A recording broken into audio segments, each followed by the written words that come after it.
Hey everybody, my name is Brooke Ennius, and I am the founder of Rock the Stage Fitness, which is a company designed to help girls get into the absolute best shape of their lives for a pageant stage.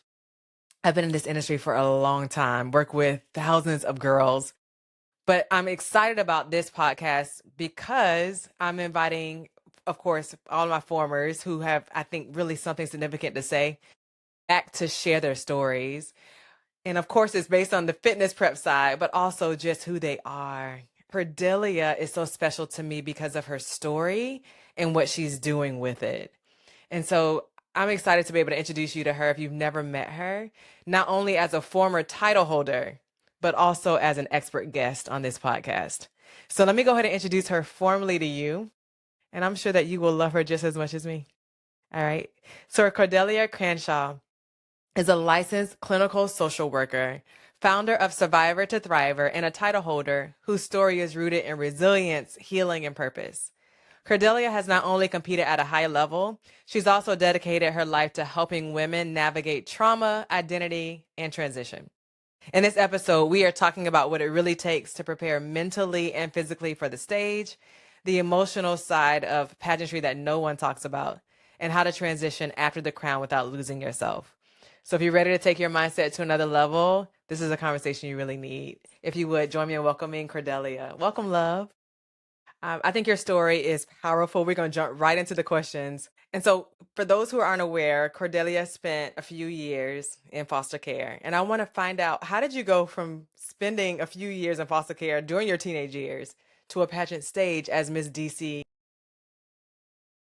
I first came across pageants actually when I was at my foster mother's job one day. I was looking up how to become a model and I printed out all of this information about pageants, knowing I didn't have the finances to compete. I had no idea what a pageant really was, but I took it to my cheerleading coach later that day at practice and she knew all about pageants. She signed me up for a pageant a week later. To the extent that I compete in that pageant, didn't even know that the MC was announcing me as the winner. And that really just opened up a world that I'm so grateful for. Yeah.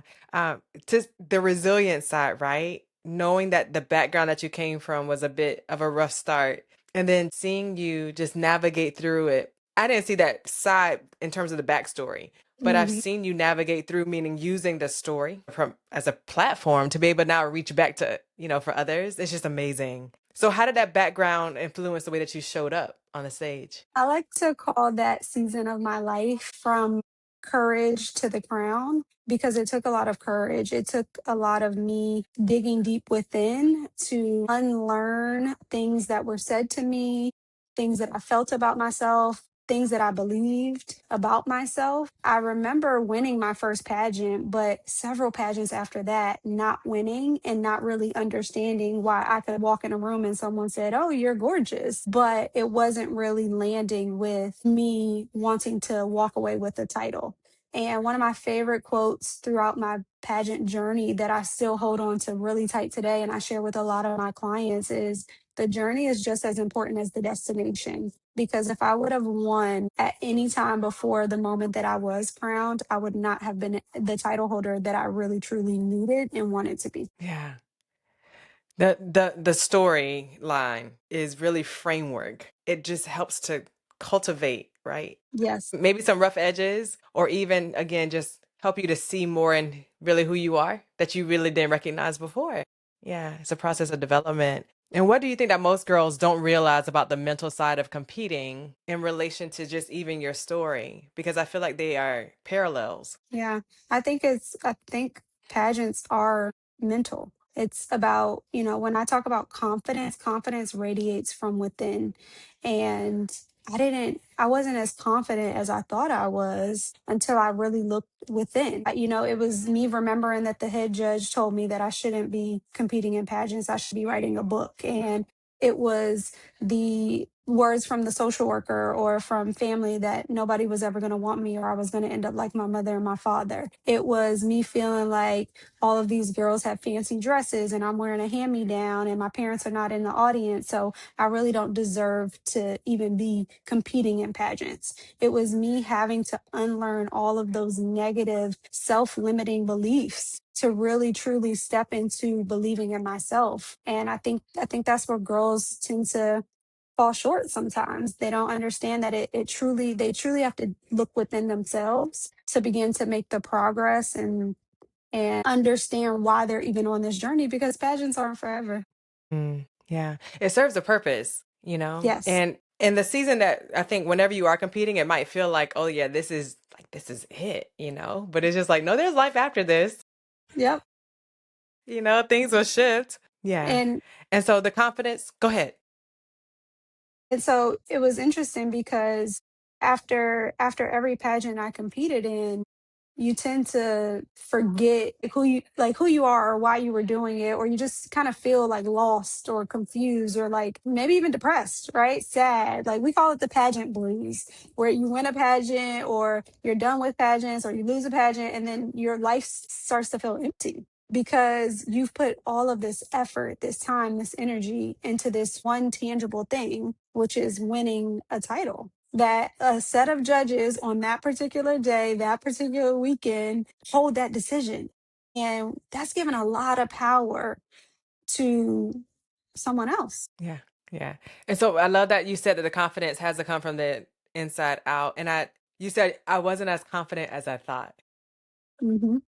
That's a huge statement because I think that sometimes I remember when I first competed, I'll just use first person. I felt the same way. I was like, I'm good. I'm gonna go up here. I'm gonna take the crown. Like that's because you want to be mentally prepared, right? And you want to be able to visualize what you believe in for. But I remember walking away and feeling so defeated Yeah. and thinking to myself, man, maybe I'm not who Hmm. I thought. And so that is why I brought you on this podcast to have this episode and this conversation because I think a lot of girls feel that same way. So how do you transition whenever you are preparing for something so wholeheartedly and it doesn't work out? Yeah. This statement comes to mind, and I don't know why, but I'm going to share it. I tend to believe that girls should be prepared to lose. They should be prepared to lose because when you're preparing to win, I think it clouds the judgment, the ability, the preparation. It clouds it because we're just so focused on this achievement, this success. But if you're preparing to fail, that means that no matter what truly happens that night, you can walk away still feeling true to who you are. And I didn't feel that way until after not being called into top five at Miss USA. And I walked off that Mm, stage feeling okay, knowing that I reached the level of success that I worked hard for. And it was okay because I knew that everything on that journey that I learned was going to be with me forever. And nobody was going to be able to take that away from me, regardless of me not being crowned Miss USA. wow. See, I think that your story and the resilience that you learned early on gives you a different mind frame that most people cannot relate to because we have not walked through that depth of trauma, right? And experience. But you remind me of my husband because his life story is just it's tough. And now he's graduating with his doctorate literally next weekend, right? Y'all have a different level of just you know, that Yeah. a lot of us could use. And I just want girls who are in pageantry to be able to take it, right? Take that same level of, and maybe not the same, but at least take the lessons that you're now sharing with us and saying, hey, I didn't win, but it's okay. It didn't make me. And I think that's what you said, you know, as you came out of your teenage years and had to walk through certain things. You're like, that's not who I am. It's not making me, you know. How did you Yeah. find yourself? I think I'm still finding myself. I think that's Yeah. an everlasting journey, especially as a woman, because you hit different milestones. I mean, you have your pageant era, then you are your young adult, and maybe you're trying to become married and start a family, and then you're balancing your career. So I think I'm continuing to evolve and find who I am as time continues to go on. But pageants and my experiences in life have helped shape me. And one thing that I always reminded myself is that my environment didn't define who I was or my future success. And me finding myself was being true to who I was. So competing in pageants for me was about the work that I did with the title. It was going to the schools and talking to the students. It was talking about debunking the myths that youth who grow up in foster care don't go on to be successful. It was being vulnerable and showing people like, hey, you may see pageant girls and think we're perfect, but we're not. We have real stories, we have real struggles, and we can be all of these things and this. And I think when I really was able to understand that it was okay for me to have grown up in foster care and my mother have been incarcerated and my dad a drug addict and alcoholic, that I could still be that pageant girl that walked in rooms and everyone did think I was perfect. And I think that acceptance is what allowed me to find myself. Yeah, you leave me speechless, because I just feel like so many people need to hear what you have to say on both sides, right, of the spectrum. People who have really walked through a lot and saying, this is all there is. And you're saying, no, it's not, right? And then other girls who may not have, maybe again, that level of experience in terms of just life, but just knowing that you got to jump in there, right? And keep at it. Don't give up, even though the season may not have again turned out like you thought it Yeah. would.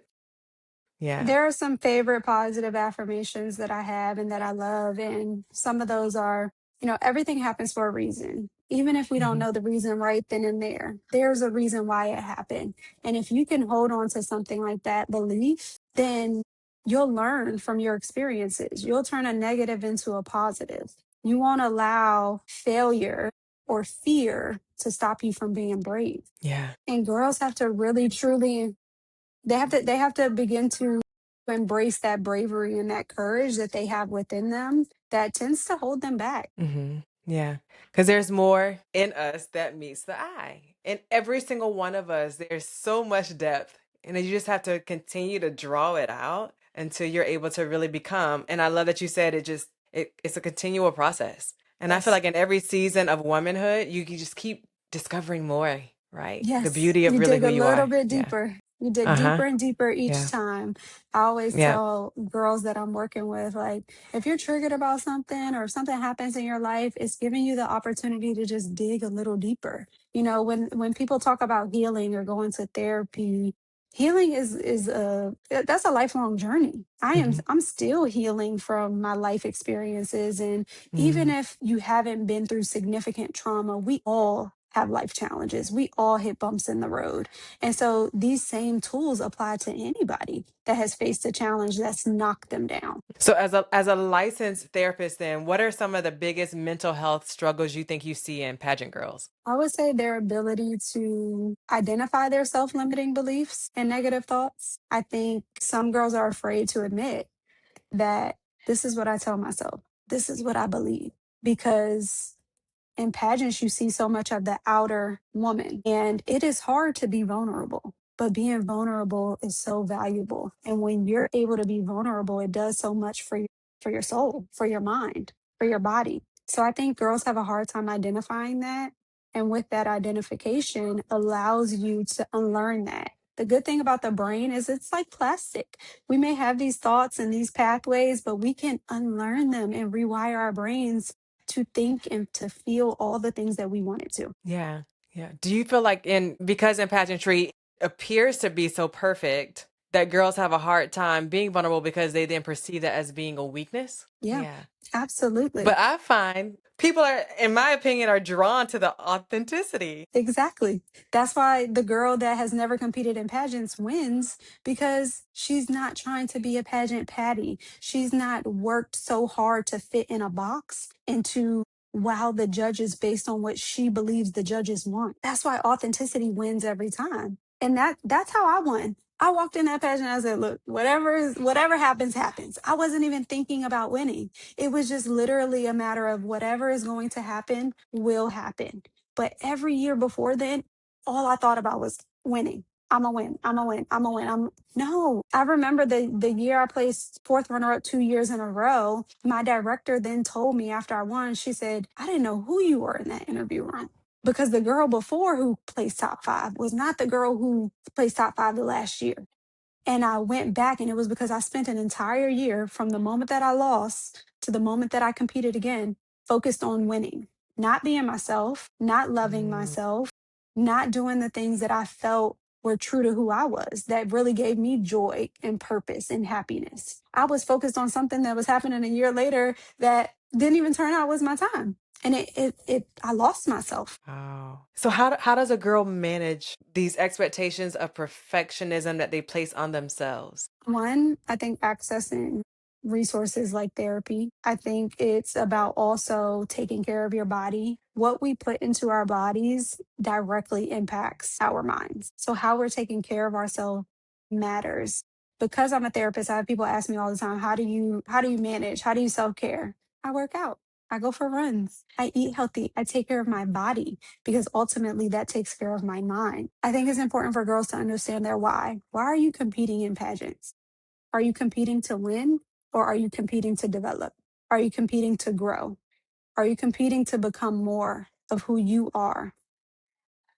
Are you competing for just you or are you competing for a bigger purpose? And I think when girls start to answer that question, then their journey aligns with being truly confident and being able to walk into a pageant and compete and it radiate from within. So good. This is not only key for pageantry, this is key, y'all, just for life. Because it's just a matter of how you show up, right? It could be a different room, different boardroom, different interview room, doesn't matter. The constant is gonna be you, right? And you discovering what you need to discover in the moment that you have, right? The time that you have. So good. Now, girls, I really want for you all to hear this conversation and say, man, where am I faking this? Where have I allowed this image of perfectionism to literally override who I really am?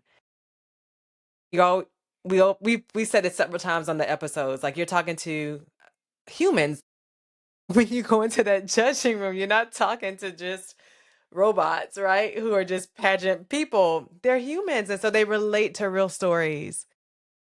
And so, what are signs, Cordelia, in your opinion, that girls are tying their identity a bit too closely to either their title, right, or the title that they're pursuing, or even their physique, their aesthetics? Yeah, well, body image and body dysmorphia. I mean, we have it hard out there as women. We have it hard. You have to think about what society says and what you're being taught in your own home at your dinner table. I mean, in terms of fitness and wellness, I cheered, but that wasn't fitness and wellness. That was a extracurricular activity that I was involved in that allowed me to move my body. But pageants taught me to not eat my salad first. I go to banquets and I'm like, who eats their salad first? Brooke tells you that you always eat your greens last.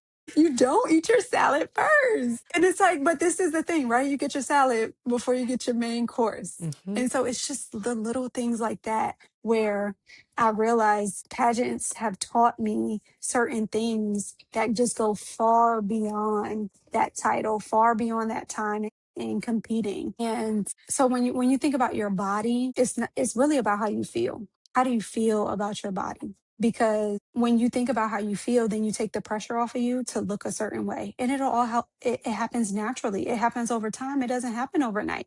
So if we're constantly waking up trying to look a certain way or be a certain person, you're missing the mark. But if you're like, this is going to be a lifestyle for me, this is going to be an everlasting journey. When you think about sustainability, you think about longevity, you don't get those results by saying, I want to look like this tomorrow. And part of that is also being kind to yourself, knowing that maybe you didn't know these things and having the education and having the training and knowing that if even if you put in a little bit of work that day, that gets you 1% closer to your ultimate goal. Yeah. I remember one year after we worked together, I think you may have messaged like literally a year later, and you were like, Brooke, you're like the holistic doctor in pageantry. You were referring to Dr. Sabi. And if you've never heard of him, he's passed away since, but long story short, he just teaches holistic information and has changed really so many people's lives by coming up against deceit. And so I love that you have pointed out certain things that we've been able to exchange because for me, this is lifestyle. Like this is setting you up for purpose, not just for pageantry. And it should be that because I feel like it's just a different pursuit. And whenever that is your pursuit to become your absolute best, and again, no matter who you stand in front of, that confidence, like you talked about from the beginning, it just is natural. Yeah, it peaks. Again, let's go back to the title. So then how does a girl not get tied to this title of position and prominence? Yeah. It makes me think about my very first pageant, I wore a hand-me-down dress, and I always thought that I had to have a fancy expensive dress to win a pageant. And then I realized it's not the dress that wins the pageant, it's the girl in the dress that wins the pageant. And so it's not the title that's going to touch people when you walk in a room. It's not going to be the title that allows someone to remember you. It's going to be you. It's going to be what you say to people, how you make people feel, how you interact with people. And it goes back to that authenticity. It goes back to that being vulnerable. People are going to remember you. And when you do that right, then pageants will serve a purpose for you and a platform for you, but beyond more than you can ever imagine. I have people that brag on my title all the time because of how much I talked about my pathway to success through my foster care journey, through facing homelessness and having parents who struggled. And they recognized the work that I put into earning that title because of the struggles that I had. And so, girls, we have to remember that when we get these titles, yeah, they draw people to you. People are looking and people are wondering and they're asking questions and they want to talk and they want to hear you. But whatever comes out your mouth has to be true to who you are. It's not about what they want to hear. It's about what you want to say to them, who you want to be remembered for. And if you think about it, all of this is connected. Like I think about mind, body, soul. Actually leads right to the next question because I want to talk through practical ways for girls then to regulate just all the emotions that they feel during prep, right? So you talked about mind, body, soul. The three are connected. Well, spirit really, spirit, body, and mind. And I want to talk through then how do they regulate the emotions, like the stress, the comparison, the pressure, so that they are not falling prey to just again, almost this false image. Yeah. Well, preparation is important. I think when we have practical ways to prepare, that can help with stress. But simple things like organization, being organized can go a long way. Cleaning your room, making your bed, right? Small, minor things play a role in how we feel about ourselves, how we navigate the day. So that's one piece of it. How are we preparing? What does our space look like? How are we spending our time? I think it's always important for girls to seek therapy, seek clinical support. I know growing up in my community, therapy was seen as being crazy. But therapy has evolved. Therapy can be you talking to your homegirl about truly what it is you're going through. So therapy isn't just talking to a clinician, but I do recommend that talking to someone that you are willing to be vulnerable with. Start to hear yourself think. Journaling. Journaling is so powerful. And I don't even mean on your phone or on the computer. I mean pen to paper because it does Mhm. something specifically to your mind. It allows your brain to work in a way that typing on your phone or a computer, it just doesn't have that same effect. You know, being able to write down what are all the negative things that I say to myself on a regular basis, that I think about myself. How do I change those to facts? How do I change those to positive affirmations? How do I meditate and fill my heart and my soul up with positive things, things that I'm looking forward to, things that I'm reaching. And then ultimately, how do I handle failure? For me, I love turning negatives into positives. I can't tell you how many times people told me I wasn't going to be successful and I was going to end up like my mother and father. And I said, no, I'm not. And I didn't know it then, but I've turned literally my life experiences into a career. And I had no idea that was going to happen. So you got to be able to turn from those mistakes, learn from when you've gotten knocked down and know that it's taught you something to be better in the future. I'm just going to throw this question in because I think it's so powerful. And again, I just got finished interviewing Deshauna Barber and we talked about Chesley. And Mm, one of the reasons I wanted to host the podcast was because of her. I think sometimes girls think that it's greener on the other side, right? And so they're looking for all of these outside factors to satisfy a longing in their hearts that just the outside world cannot fulfill. It just cannot. I didn't know her and I don't know her entire story, the depth of, really what she was walking through, but I presume that there's girls who are struggling. And so I think the conversation today is really important because I want you to now just talk about just validation, you know, Finding valid because you didn't have parents who validated you. Like you're literally a miracle walking. Who came alongside to support and to really help you to see Cordelia? I can name a long list of women, yourself included, believed in me more than I believed in myself. And sometimes, if we're not open to or afraid to help ourselves, then we can reject when people are put into our lives to help us grow and to pour into us. And for some reason, I never rejected women pouring into me. The Chesley, that was my Miss USA.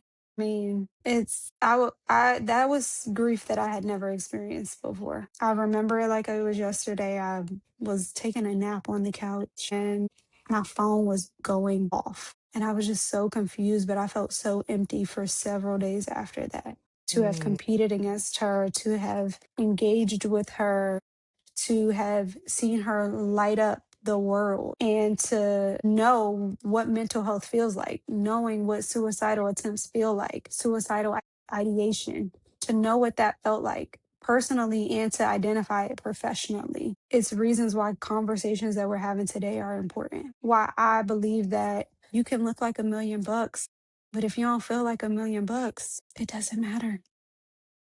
And why maybe the homeless person on the street is smiling because something internally about them and pageants can cloud that judgment, I mhm, think, for girls. mhm, Because it was created to be this image of perfection. But all the girls out there who are competing today, we have the ability to go into pageants and to change that. And so it starts with you. mhm. Yeah. I would say to girls who are watching, I don't want you to be afraid, right? Cordelia has given so many powerful tips on how to really just start the process. And I heard her say therapy several times. And if you are struggling, right, mentally with any level of this conversation or just validation, identity, affirmation, that sort of thing, hey, don't sit in that.